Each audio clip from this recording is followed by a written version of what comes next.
우리 보배교회가 설립된 지 8주년 기념주일로 지키는 날입니다. 힘들고 어려운 시기를 지나서 오늘 여기까지 인도하신 하나님의 은혜, 하나님의 사랑 하나하나 생각해 보면 정말 감사합니다라는 이 말밖에 나오지 않습니다. 힘들고 어려웠던 시기들 하나님께서 한 발 한 발 인도하여서 여기까지 이끌어 주신 것 얼마나 크고 놀라운 은혜인지 하나씩 하나씩 생각되지 않습니까? 첫 발을 내디딜 때 어떠했었습니까? 앞이 캄캄하고 어떻게 출발하고 또 어떻게 교회를 세워갈 것인가, 그리고 이 예배당에 함께 모여서 누가 와서 예배할 것인가 하나하나 생각하며 묵묵히 걸어가던 시절이 있었습니다. 그런데 하나님께서 이 모든 우리들의 걱정을 뒤로 하게 해주시고 한 사람 한 사람 붙여주시고 함께 하나님을 바라보고 건강한 교회를 세워갈 수 있도록 꿈꾸게 하시고 헌신하게 하시고 또 이끌어주신 은혜 너무나 감사합니다. 그리고 또 이렇게 올 수 있었던 것은 그 하나님의 은혜를 받고 그 은혜에 반응하며 함께 해주신 믿음의 동역자들이 있었기 때문입니다. 앞장서 주신 우리 12분의 장로님 가정, 그 가정만이 아니라 또 함께하며 오늘 여기까지 우리의 삶을 드리며 헌신하며 달려온 가정들이 있었기에 오늘 우리가 이렇게 8주년 감사하며 하나님께 예배할 수 있다고 믿습니다. 또한 여러분 생각해 보십시오. 어떤 교회보다 작지만 건강한 교회를 꿈꾸면서 매해 어떻게 하면 우리 주변에 있는 사람들에게 우리가 가진 것 나눌 수 있을까? 우리 교회가 이 지역에 서 있음으로 말미암아 지역사회를 변화시키고 지역사회 아주 소소한 힘이지만 그래도 그들의 입가에 미소를 지을 수 있도록 할 수 있는 일은 무엇일까 생각하면서 사랑의 쌀도 나누고 임용 봉사도 하고, 그리고 필요하다면 봄철 금식기도, 또 성탄절 앞두고 주님의 생일을 축하하면서 하나하나 헌신하며 지역사회와 함께 했던 것 다 여러분들이 함께 해주시고 여러분들이 하나님을 사랑하는 그 사랑의 고백을 모아주었기 때문에 교회가 여기까지 올 수 있었던 겁니다. 그런데 여러분, 우리가 이렇게 지난 8년간의 하나님의 은혜를 이야기하면서 항상 조심해야 될 것 가운데 하나는 이렇게 우리가 이야기를 하다 보면 그것이 자랑이 되어지고 또 자랑을 하다 보면 그것으로 인하여서 우리가 우쭐대고 넘어지기 쉽다는 겁니다.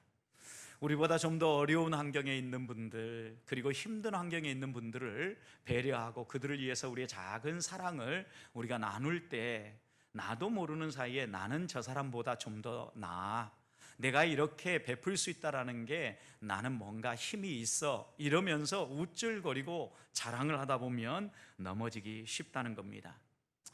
실제로 우리가 이런 일들을 할 수 있다는 것만으로도 감사한 일이지요. 왜냐하면 수많은 사람들이 자신을 위해서 살고 또 자신의 유익을 위하여서 삶을 들여도 분주한 이때인데 우리가 열심히 수고한 땀의 열매들을 이웃들과 함께 나누고 이웃을 위해서 베풀 수 있다는 것 얼마나 감사한 일이고 또 자부심을 가질 만한 일입니까?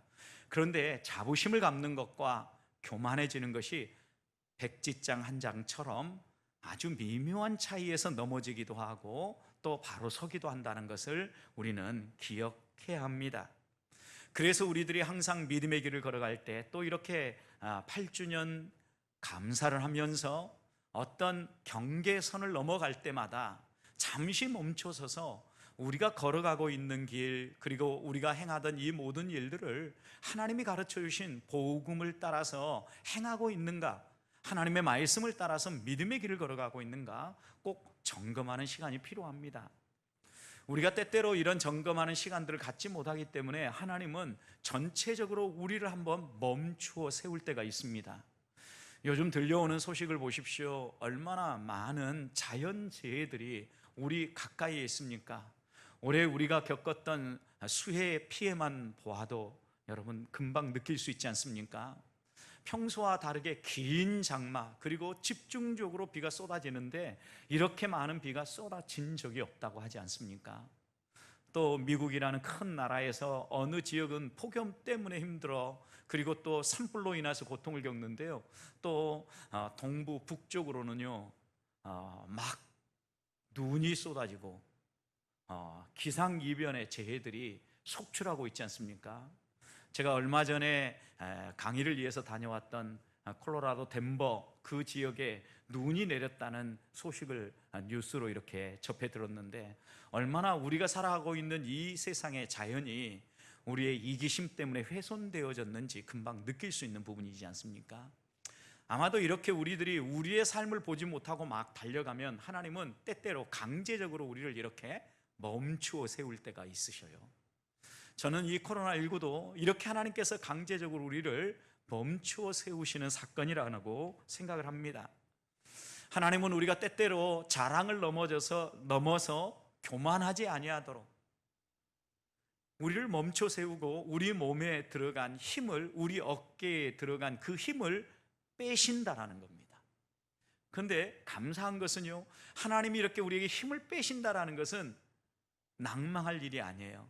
당장 힘을 뺄 때에는 모든 것들이 사라지고 낭망하고 주저앉을 만한 이런 일일지 몰라도요, 여러분, 하나님이 힘을 빼신다라는 것은 하나님이 무언가 하실 일이 있다는 이야기죠. 왜 힘을 빼시겠어요? 상관없으면 그냥 두실 거 아닙니까? 그런데 이 지구를 사랑하고 하나님의 자녀들을 사랑하고 하나님께서 이 땅 가운데서 하나님의 사랑이 선포되고 하나님 나라가 더 소개되어야 되기에 하나님은 잠시 우리를 멈춰 세우고 우리 자신을 돌아보고 우리가 어떻게 이 세상을 살아가야 할지 깨우치고 계신다는 겁니다. 또 우리도 이렇게 8주년을 지나가면서 다시 한번 멈춰서서 우리가 걸어가고 있는 이 복음의 여정이 정말 제대로 가고 있는가 한번 점검하면서, 정말 우리가 지역사회를 품고 있는가, 지역사회와 함께 즐거워하는 교회인가, 내게 주신 이 구원의 복락을 우리 주변에 있는 사람들과 함께 나누기 위해서 나는 무엇을 하고 있는가, 하나님께서 내게 주신 이 은혜가 내 안에만 머물지 아니하고 우리 가족을 건강하게 세워서 우리 가정에 복음이 담기고 하나님을 닮은 하나님의 사람들로 우리 가정이 먼저 서고 있는가, 그리고 이 놀라운 복음의 역사가 우리의 이웃을 변화시키고 사회를 변화시키고 이 조국 대한민국을 변화시켜서 세계 열방을 향하여 나아가고 있는가 돌아보게 하시는 시간이라고 저는 믿습니다. 그래서 이렇게 힘을 빼게 하실 때 오히려 감사하면서 우리의 부족한 부분을 점검하고 하나님 앞에 한 발 더 가까이 나아가며 하나님을 더 뜨겁게 사랑할 수 있는 우리 보배 교회가 될 수 있기를 소망합니다.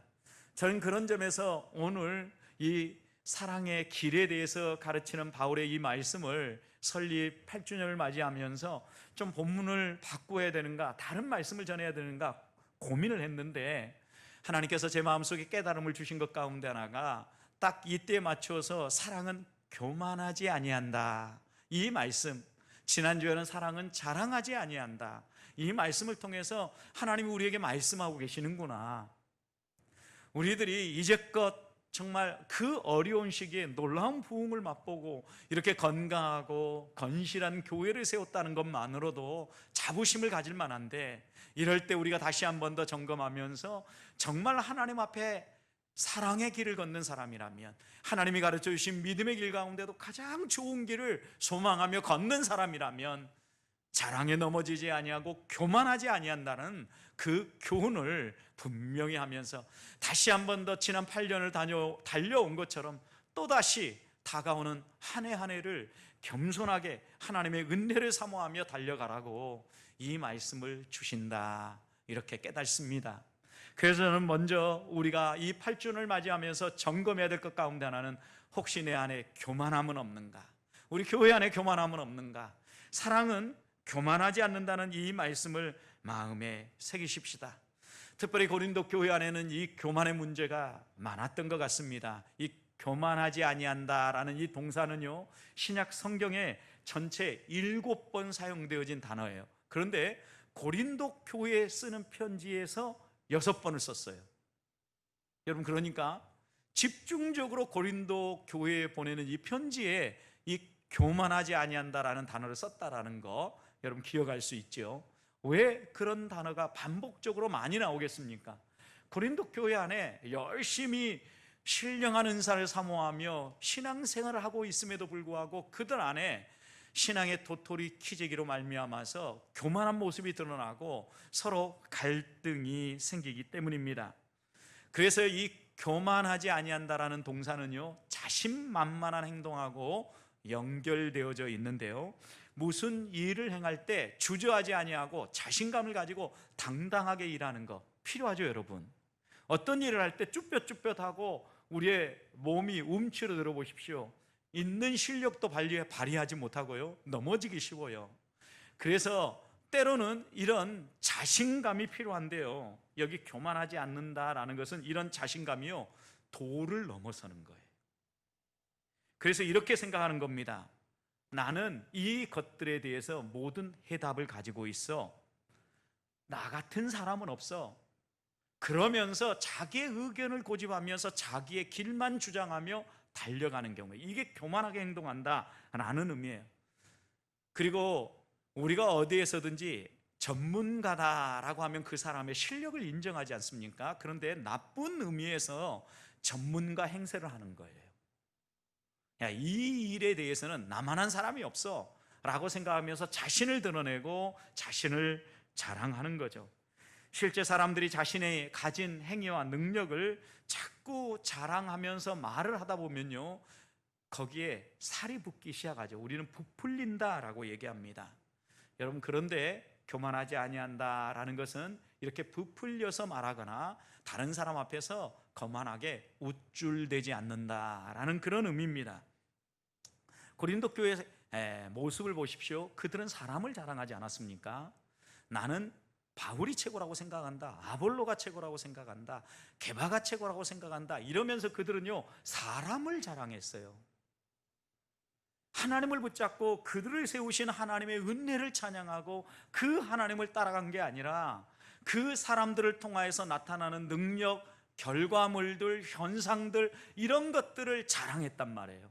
그러다 보니까 사람에게 집중하고 사람을 드러내고 하나님보다는 사람이 영광받는 이런 일들이 그 안에 일어나고 있었던 겁니다. 이런 교만한 마음은요, 하나가 되지 못합니다. 서로 싸우게 됩니다. 그래서 고린도전서 4장 말씀 보면 각각의 이런 파벌이 있다라는 것을 경계하면서 그들이 4장 6절에서 교만한 마음을 가지고 서로 대적할 뿐만 아니라 기록한 말씀 밖으로 넘어가는 일들이 일어납니다. 여러분, 그래서 바울은 지금 고린도 교회를 향하여서 사랑은 교만하지 않는다, 너희가 정말 그리스도의 사랑을 맛보았고 그 사랑의 길을 걸어간다면 교만할 수가 없다라고 이렇게 말하는 겁니다. 고린도전서 4장 18절에서 바울은 이렇게 교만하게 행동하는 그들을 향하여서 내가 너희에게 속히 가서 너희들이 정말 그런 능력을 가지고 있는지, 자신만만하게 너희들이 지금 말을 하고 있는데 그런 말에 어울리는 능력을 가지고 있는지 내가 확인하기 원한다. 그러면서 바울이 우리에게 교훈해 주신 말씀이 무엇입니까? 고린도전서 4장 20절, 하나님 나라는 말에 있지 아니하고 뭐에 있잖아요? 말에 있지 아니하고 어디에 있어요? 능력에 있다. 너희가 지금 말로 자랑을 하고 온갖 말로 너희의 모습들을 막 우쭐대고 뽐내고 자랑하는데, 교만하게 행동하는데, 정말 너희가 말만이 아니라 그 말에 어울리는 능력이 있는지 내가 너에게 찾아가서 확인하리라, 이렇게 말하고 있는 거죠. 말만 앞서고 능력이 따르지 않는 신앙인이 있다고 여러분 생각해 보십시오. 우리는 그 사람을 말쟁이라고 표현할 거고, 야, 저 사람은 모습은 화려하고 말은 청산유수이지만 행동은 그러지 않아, 별 볼 일 없어, 이렇게 결국은 이야기하지 않겠습니까? 그런데 우리가 이렇게 이야기하면서 우리의 모습이 그렇지 않은지 돌아보아야 되겠다는 겁니다. 본질보다 겉모양에 집중하는 삶, 하나님의 손길을 드러내지 못하고 자신의 행위를 드러내는 삶, 이런 삶은요 오래가지 못합니다. 하나님은요 이런 삶을 교만한 사람이라고 말하기 때문에 이런 교만함은요 결국 자기에게 집중하고 하나님을 바라보지 못하는 대로 나아가는데, 다른 말로 표현하면 하나님의 은혜를 은혜라고 말하면서도 그것이 은혜인 줄 깨닫지 못하는 경우예요. 여러분, 사단이 사용하는 전략 가운데 하나는요 은혜를 이야기를 하는데 은혜에 대해서 가소평가하게 만드는 거예요. 이 말씀은 무슨 의미냐면, 우리가 살아가고 있는 이 모든 것들이 다 은혜입니다. 그리고 입만 열어도 하나님의 은혜에 대해서 말을 합니다. 그런데 이 은혜라는 말을 너무 많이 사용하여서 이 단어가 신앙적 유행어가 되어버리는 거예요. 그러니까 그냥 지나가는 말처럼 이게 은혜예요, 이렇게 이야기하며 지나가는 거예요. 어떤 일들이 있을 때마다 우리의 중심은 담기지 않고 우리의 마음속에 정말 하나님의 행위와 하나님의 행하시는 일들에 대한 감사는 빠져버리고, 남들이 그렇게 얘기하니까 신앙적 유행어니까 아 맞아, 이럴 때는 다들 은혜라고 이야기하더라, 그래 나도 그렇게 이야기하지. 이렇게 사단은요, 신앙생활에 정말 중요한 이 은혜라는 단어를요 가소평가하게 만들고 그 의미를 희석시켜서요 그냥 쓰게 만들고, 그 은혜 배후에 있는 정말 하나님의 손길을 보지 못하게 만드는 거예요. 여러분, 우리가 은혜를 이야기할 때 꼭 우리의 마음속에 떠올려야 될 대상이 누구입니까? 그 은혜를 베푸신 하나님이에요. 그런데 그 하나님은 싹 사라져버리고 그냥 이야기할 때 그래 은혜예요, 소위 말하면 진정성이 느껴지지 않는 영혼 없는 되뇌임을 하는 경우가 많다는 거예요. 그런 점에서 우리가 이 8주년을 지나가면서 다시 한번 우리의 마음속에 내가 교만하지 아니하고 우쭐대지 아니하고 지금 이뤄낸 이 모든 일들이 하나님이 베푸신 은혜라고 감사하며 하나님께 영광을 돌리고 있는가 돌아보면서, 칭찬을 받던 또 무시를 당하던 그것 때문에 흔들리지 아니하고 내 배후에서 든든히 나를 보시고 지지하고 밀어주시는 그 하나님의 은혜, 그 하나님의 사랑 때문에 하루하루가 행복하고 한 주일 행복하고 한 해 한 해가 감사만 넘치는 우리 보백교회 성도들이 될 수 있기를 주님의 이름으로 축복합니다. 그렇다고 하면 하나님의 일을 하는 일꾼들, 이것이 하나님의 은혜입니다 라고 말하는 하나님의 일꾼들은 어떤 자세로 살아야 합니까? 그러려고 하면요, 사단이 우리를 어떻게 공격하고 어떻게 넘어뜨리려고 하는지 알아야 되지 않습니까? C.S. 루이스가 쓴 스크루테이프의 편지, 이것은 사단의 왕인 스크루테이프가 자신의 조카에게 쓴 편지죠. 워머드에게 14번째 편지 보면요, 성도를 넘어뜨리기 위해서 겸손을 자극하여서 겸손한 척하게 만들어서 교만하여 넘어지게 만들어, 이렇게 이야기를 합니다. 여러분, 우리의 심령이 진짜 가난해진 순간을 포착해서 스스로 자신이 이렇게 겸손해진 것에 대해서 자부심을 갖고 만족하게 하라는 거예요. 이게 사단의 전략이에요. 그렇게 하면 즉시 교만이 고개를 든다는 거예요. 여러분, 교만이 고개를 들면 그 다음은 어떻게 되겠어요? 행동으로 나오겠죠.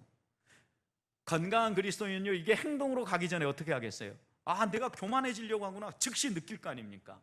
그러면 사단은 또 한 번 우리를 흔들어 놓는데 어떻게 하냐면, 야, 그래도 내가 괜찮은 사람이구나, 교만하에 넘어지려고 하니까 즉시 깨닫고 겸손해지려고 하는구나, 이렇게 생각하게 만들어서 나름 자신이 겸손한 사람이라고 또다시 재인식시킨다는 게, 이게 사단의 전략이에요. 여러분, 그런데 이런 사탄의 전략에 우리가 정말 많이 노출되어 있지 않습니까? 나도 그러는데, 이런 느낌이 들지 않습니까? 저도 이 글을 읽으면서요, 마음속에 생각, 나도 그런데? 이 생각이 제일 먼저 들었어요. 자, 그렇다면 우리가 이 문제 앞에서 어떻게 우리는 겸손하게 하나님의 자녀답게 살아갈 수 있느냐는 거죠. 성도가 자신의 교만을 인지하는 거 필요하죠. 그래야 회개가 일어나니까요. 그런데 그 교만을 인지하고 회개하고 하나님께 용서를 구한 게 아니라 그 교만을 인지하면서요, 내가 나름대로 괜찮은 사람이라고 자기를 드러내는 거예요. 여기에서 넘어지는 거예요. 백지장 한 장 차이잖아요. 인지하고 회개하고 하나님 앞에서 나는 정말 보잘것없는 인생이라고 고백하며 하늘의 은혜를 의지하고 구하는 게 아니라, 그래 내가 그래도 신앙생활 이만큼 하니까 나름 괜찮은 사람이네, 그래도 내가 담임 목사인데 이 정도는 돼야지, 이러면서 뭔가 자신에게 대비해서 자신을 드러내고, 나 나름대로 생각해 보면 괜찮은 사람이라는 이야기를 하는 거예요. 출애굽한 이스라엘 백성을 인도했던 모세, 여러분 생각해 보십시오. 그는 누구보다도 겸손한 사람이었죠. 하나님이 부르실 때도 나는 자격이 없는 사람입니다, 나는 그 일을 할 만한 힘이 없는 사람입니다, 부족한 사람입니다. 그러자 하나님이 그를 설득해서 출애굽의 일꾼으로 쓰셨죠. 그래서 모세는요, 이 믿음의 길을 걸어갈 때마다요, 그리고 하나님의 일들을 할 때마다 모든 일들에 대한 고백이요, 하나님께 감사했어요. 그런데 그가 넘어진 사건이 있어요. 무리바 물 사건이에요. 그것 때문에 하나님은요, 약속한 가나안 땅에 모세가 들어가지 못하도록 말씀하셨죠. 민수기 20장의 말씀을 보면 백성들 앞에서 사람들의 목전에서 나의 거룩함을 너가 드러내지 않았기 때문이다 라고 하나님은 분명하게 이야기를 합니다. 이렇게 하나님의 거룩함을 드러내지 않은 것은 하나님을 믿지 않았기 때문이라고 이야기하는데, 여러분 홍해 앞에 섰을 때 진퇴양난이잖아요. 백성들은 원망하고 지금 애굽의 군대는 추격해 올 때, 그때 모세가 뭐라고 고백합니까? 출애굽기 14장 13절을 보면 여호와께서 오늘 너희를 위하여 행하시는 구원을 봐라 이렇게 얘기했거든요. 그 위기 상황에서 누가요? 여호와께서 이랬어요. 또 만나 메추라기를 주실 때 먹을 것이 없어서 백성들이 원망하잖아요. 출애굽기 16장 6절 보면 여호와께서 너희를 애굽 땅에서 인도하여 내셨음을 만나 메추라기를 주심으로 알게 하실 것이다. 만나를 주셔서 알게 하실 것이다. 누가요? 여호와께서 그랬어요. 그런데 이 무리바 물 사건에서는요, 백성들이 막 이 모세를 원망하고 화나게 만들었을 때 모세가 뭐라고 얘기하냐면요, 민수기 20장 10절 보면 이렇게 얘기합니다. 여호와 반역한 너희여 들으라. 우리가 너희를 위하여 이 반석에서 물을 내라. 여기 보면요, 너희여 들으라 라고 이야기한 다음에 우리가 너희를 위하여 이 반석에서 물을 내라 그랬어요. 여기 우리가 누구겠어요? 모세 아론이죠, 여러분. 이제까지는요, 모세가 여호와께서 너희에게 이 일을 하시리라 계속 이렇게 얘기했거든요. 그런데 이 무리바 사건 때는요, 열받게 하고 화나게 만드니까요, 순간에 넘어져 버린 거예요. 그러면 너희들이 이렇게 원망하고 불평하는데 그럼 우리가 이 반석에서 물을 내리? 이렇게 얘기하면서 이 반석에 모세가 물을 내지 않습니까? 어떤 분들은 뭐 가르쳐야 되는데 반석을 때려서 화를 내서 그렇다 이렇게 얘기하시기도 하는데 여러 가지 해석들이 있을 수는 있습니다. 그러나 저는 이 것에 대해서 재해석해 주는 성경의 말씀 시편 106편 32절 33절 보면 신 다윗이 이 일을 회상하면서 노래하기를 이렇게 노래했어요. 그들이 또 무리바 물에서 여호와를 노하게 하셨으므로 그들 때문에 재난이 모세에게 이르렀다. 여러분, 이스라엘 백성 때문에 재난이 모세에게 이른 거예요. 그러니까 이스라엘 백성이 모세를 막 열받게 만들고 막 흔들어 놓은 거예요. 그러자 그 다음 33절 이랬어요. 이는 그들이 그의 뜻을 거역함으로 말미암아, 그 다음이 중요해요. 모세가 그의 입술로 망령되이 말하였습니다. 모세가 그의 입술로 하지 말아야 될 말을 한 거예요. 이제까지 이 모든 것들을 하나님이 하시는데, 하나님이 하셨다라고 고백했는데 우리가 이걸 하리, 우리가 마치 이걸 하는 것처럼 망령되이 말했다라는 거예요. 사랑하는 성도 여러분, 한순간이에요. 하나님 그것 때문에 모세가 들어가지 못하게 하셨어요. 어디에요? 약속하신 하나님의 낙원, 그 가나안 땅에. 여러분, 우리가 그렇다고 하면 하나님 앞에서 겸손과 교만이 어떻게 보면 사단이 교묘한 전략을 가지고 우리 스스로 겸손하다는 것을 인지하게 하고 나름 괜찮은 사람이야 이렇게 의식하며 살게 만든다는 거예요. 성도 여러분, 잊지 마십시다. 우리는 구제불능이에요. 왜 구제불능입니까? 조금만 잘 돼도요, 조금만 무언가가 풀려도요, 내가 이래서 이랬다고 그래요. 가만두면은요, 하나님을 인지하고 하나님을 이야기하면서도요, 은근히 나를 거기에다 끼워 넣어요. 구제불능이에요. 그래서 예수 그리스도를 이 땅에 보내주셨고 예수 그리스도를 십자가에 매다신 거예요. 그 은혜 감사하십시다. 그리고 다시 한 번 더 우리 자신을 드러내고 싶을 때마다 우리가 고백해야 될 것이 있어요. 우리 주님께서 누가복음 17장 10절 말씀을 보면 너희는 이 모든 일들을 한 다음에, 하나님이 맡겨주신 이 모든 일들을 감당한 다음에 이렇게 얘기하라고 얘기합니다. 우리는 무익한 종이라 우리가 하여야 할 일을 한 것뿐입니다. 이렇게 고백하라는 거예요. 성도 여러분, 우리가 무슨 일을 지난 8년 동안 하나님 베푸신 이 놀라운 은혜, 또 앞장서서 교회를 섬기고 우리의 먹을 것 못 먹고 쓸 것 못 쓰며 주의 교회를 위해서 헌신하고 바치면서 오늘 여기까지 우리가 달려왔어요. 그런데 이 모든 일을 하고 나서 우리의 고백이 어떻게 하라는 거예요? 나는 무익한 종입니다. 쓸모없는 존재입니다. 구제불능입니다. 주님이 내게 맡겨주셔서 마땅히 해야 할 일을 한 것뿐입니다. 자랑할 게 없습니다. 이렇게 고백하면서 주 앞에서 살아가라는 당부의 말씀이에요. 바라기는 다가오는 또 한 해를 하나님의 은혜에 힘입어서 무익한 종이지만 하나님이 내게 맡겨주신 것 마땅히 감당하며 그 은혜에 힘입어 하나님을 드러내고 하나님을 자랑하며 겸손하게 살아가는 우리 보배교회 성도들이 되시기를 주님의 이름으로 축복합니다. 마지막입니다. 그렇다면 우리가 교만하여 넘어지지 않기 위해서는 어떻게 살아야 합니까? 제일 먼저 기억할 것은 우리가 하나님 앞에 서 있다는 사실이에요. 신전의식입니다. 믿음의 사람들의 공통점 가운데 하나는 그들이 하나님 앞에 서서 하나님이 주신 은혜로 하나님이 내게 힘을 주셔서 이 일을 감당한다라는 고백이 있을 때 넘어지지 아니하고 하나님을 붙잡고 하나님 앞에서 겸손하게 걸어갔다는 거예요. 여러분, 이런 하나님에 대한 의식이 사라지지 않으면요, 우리가 가진 이 모든 것 누가 주셨어요? 하나님이 주셨어요. 하나님이 주신 것 가지고 하나님의 뜻을 위해서 사용하는 거예요. 우리는요, 내 소유를 가지고 내가 행하는 게 아니에요. 하나님이 내게 맡겨주신 것을 하나님의 뜻에 따라 사용한 거예요. 그러니 우리는 누구예요? 청직이라는 거예요. 우리는 청직이면서 주인 행세할 때가 많아요. 여러분, 그러니까 자꾸 교만하여 넘어지는 겁니다. 우리는 주인이 아닙니다. 우리는 맡겨진 사람들입니다. 하나님께서 1달란트도 맡겨주시고 2달란트도 맡겨주시고 5달란트도 맡겨주셨어요. 그래서 베드로 사도는 이렇게 하나님이 맡겨주신 것을 가지고 어떻게 살 것인가? 베드로전서 4장 9절 10절 11절에서 이렇게 당부했어요. 서로 대접하기를 원망 없이 해라. 하나님 맡겨주신 거니까 대접할 때 원망 없이 마음껏 써라. 그리고 그 다음 각각 은사를 받은 대로 하나님의 여러 가지 은혜를 맡은 선한 청지기 같이 서로 봉사해라. 정말 마음 착하고 하나님이 주셔서 하나님의 뜻대로 관리하는 그런 선한 청지기 같이 서로 봉사해라. 그 다음 11절에 이렇게 얘기했습니다.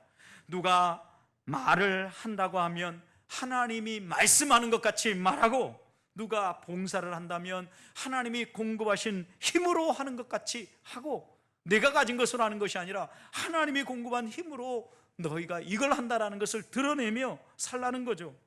그리고 범사의 예수 그리스도로 말미암아 하나님이 영광을 받으시게 해라. 사랑하는 성도 여러분, 이게 신전의식, 하나님 앞에서 살아간다는 청지기의 자세입니다. 하나님이 우리에게 무엇을 맡겨주셨는지 돌아보십시다. 하나님이 맡겨주신 것을요, 하나님의 뜻대로 하나님의 방법대로 사용하지 못하면은요, 여러분 사무엘서에 보면 법궤를 옮기는데 그 법궤가 떨어지려고 할 때 그 법궤를 붙잡은 우사를 하나님이 치시지요. 여러분, 여기에도 왜 하나님이 우사를 치셨는가? 여러 가지 이유가 있을 수 있어요. 여러분, 하나님이 말씀하신 대로 레위인들이 어깨에 매서 법궤를 옮겨야 되는데 수레를 사용해서 인간의 지혜와 편리함과 신속함을 사용해서 이런 일이 벌어진 것도 사실이에요. 그런데 이런 결정을 누가 했습니까? 우사가 했습니까? 그러지 않았어요. 그런데 여러분, 이 법궤를 잡은 우사의 마음은 어떤 마음이었겠어요? 아마도 우리가 일반적으로 생각하면 법궤가 떨어지면 큰일 나니까 이 법궤를 좀 붙잡아야 되겠다라고 생각하고 법궤를 붙잡았지 않았겠어요? 그런데 이 사건을 풀어서 글을 쓴 유진 피터슨 목사님은요, 이것에 대해서 이렇게 얘기했어요. 우사는 하나님을 상자에 넣어 가두고 세상 오물이 묻지 않도록 하나님을 지킬 책임이 자신에게 있다라고 생각을 했다는 거예요. 여러분, 이 말의 의미를 잘 이해하셔야 됩니다. 분명히 이 법궤 수레를 운반하는 책임을 지긴 졌지만 이 우사의 마음 가운데 어떤 마음이 있었냐면, 하나님을 상자에 딱 담고 이 하나님이 더 이상 이 세상의 여러 가지 환경, 오물 이런 것들에 묻지 않도록 보호해야 될 책임이 자신에게 있다라고 생각한 거예요. 그래서 이 유진 피터슨 목사님은 이 본문을 어떻게 해석을 했냐면요, 그가 하나님의 은혜와 하나님의 사랑 가운데에서 이 법궤를 관리하는 사람이 아니라 그가 마치 이 법궤를 자기의 소유물로 자기가 책임지고 자기가 관리해야 되는 것처럼 생각했다는 거예요. 하나님의 은총을 힘입어 살아가야 될 사람이 하나님을 지키는 수호자의 자리에 올라갔다는 거예요. 여러분, 이게 누구의 죄예요, 여러분? 아담의 범죄죠. 아담의 범죄. 하나님 자리에 올라가려고 하는 거. 아니, 지금 이 우사는요, 하나님보다 더 높은 자리에 올라간 거예요. 내가 하나님을 책임져야 돼. 내가 하나님을 보호해야 돼. 내가 하나님을 수호해야 돼. 여러분, 이런 마음으로 법궤를 잡았다는 거예요. 그러니 하나님이 그를 치셨다라는 거예요. 저는 이 해석에 동의가 되어졌어요. 성도 여러분, 생각해 보십시오. 왜 우사를 하나님이 하나님의 뜻을 위하여서 또 하나님의 법궤를 보호하기 위해서 그런 행동을 했을 때 왜 갑자기 쳤을까? 하나님의 거룩함을 도전했기 때문에. 하나님이 그렇게 무자비한 분이 아니시잖아요. 적어도 하나님은요, 그 겉으로 드러난 행동만이 아니라 그 마음에 있는 속 중심을 보시는 분이시잖아요. 우사가 하나님의 은혜 안에서 그 은혜를 힘입어서 하나님이 하라고 하시는 일만큼 무익한 종입니다, 내게 맡겨주신 일을 내가 감당합니다 라는 마음이 아니라 내가 하나님을 책임져야 돼, 내가 이걸 보호해야 돼, 내가 보호의 교회를 세워야 돼, 내가 보호의 교회를 책임져야 돼, 이런 마음을 가지고 섬기는 게 아니라 하나님이 내게 주신 은혜만큼, 내게 베푸신 사랑만큼, 하나님, 나는 무익한 존재지만 그 은혜를 따라서 맡겨주신 일 묵묵히 감당하며 걸어가겠습니다. 이런 고백을 가지고 하나님은 우리가 섬기고 주의 교회를 세우고 복음을 나누기 원한다는 말씀입니다. 내 힘과 내 열심으로 사는 사람이 아니라 하나님의 사랑을 힘입어 살아가는 사람이 되어야 된다는 말씀입니다. 그래야 교만으로부터 넘어설 수 있습니다. 사랑하는 성도 여러분, 하나님은 우리를 한량없이 사랑하십니다. 그 사랑 때문에 우리가 사는 거예요. 여러분, 니느의 멸망의 소식을 선포해야 될 요나도 생각해 보십시오. 여러분, 하나님께서 니느의 백성의 회개 때문에 요나를 그렇게 채근하고 요나를 그렇게 보내셨겠습니까? 여러분, 하나님의 관심은요, 니느의 백성의 회개에 있지 않아요. 만약 그것이 목적이었다고 하면 하나님은 얼마든지 이 자연세계와 세상 역사를 주관해서라도 니느의 백성들을 회개시켰을 거예요. 그들보다 더 강한 나를 일으켜가지고요, 공격하게 하고 그들의 교만함을 꺾을 수도 있었을 겁니다. 그런데 하나님의 관심사는요, 니네가 아니에요. 하나님의 관심사는 어디에 있었어요? 요나에게 있었던 거예요. 하나님은 요나에게 내가 너를 사랑한다, 너는 나의 일꾼이야, 내가 너를 세워서 너를 통하여서 하고자 하는 일들이 많이 있어, 이걸 깨우치시는 거예요. 그러니 하나님은요, 요나를 위해서 큰 풍랑도 준비했고 큰 물고기도 준비하셨고, 여러분, 만약에 요나를 위한 것이면 여기서 끝나야 되잖아요. 그런데 하나님은 이것만이 아니라요, 또 요나를 위해서 박넝쿨을 준비해 주시잖아요. 그리고 그렇게 우치시잖아요. 내가 너를 사랑한다라는 것, 하나님이 한 영혼 한 영혼을 사랑한다라는 것을 다시 한번 깨우치지 않습니까? 하나님이요, 우리를 사랑한다라는 것 다양한 방법으로 깨우치시는데, 저는 이런 코로나와 같은 전염병 속에서 하나님이 우리를 얼마나 사랑하는지, 하나님이 우리 교회를 얼마나 사랑하는지 피부에 와닿게 느낄 수 있기를 소망합니다. 그 사랑이 느껴지고 그 하나님을 향한 감사가 되어지면 마치 니네가 아니라 요나를 변화시키고 요나를 하나님의 사람으로 세우려고 했던 그 하나님의 뜻을 깨닫고 살아가게 되는 것처럼, 우리들도 나를 사랑하고 나를 변화시키고 나를 하나님의 일꾼으로 세우고자 하시는 하나님의 손길이라는 걸 깨달으면서 감사하며 하나님을 찬양하며 살 수 있지 않겠습니까? 바라기는 하나님께서 지난 8년을 지켜주시고 인도해 주신 은혜 감사하면서 다가오는 또 1년 9주년을 향하여서 달려나아갈 때 교만하지 아니하고 하나님께서 우리에게 주신 은혜를 따라 살아가면서 나를 드러내고 우쭐대지 아니하고, 저는 무익한 종입니다, 하나님이 내게 맡겨주신 것 그것을 묵묵히 행할 따름입니다, 이렇게 고백하면서 하나님 앞에서 청지기답게 하나님의 뜻대로 한 발 한 발 묵묵히 걸어가는, 그래서 교만하지 아니하고 겸손하게, 패망의 지름길이 아니라 은혜가 쏟아지는 믿음의 길을 걸어가는 우리 보백교회 온 성도들이 되시기를 주님의 이름으로 축복합니다.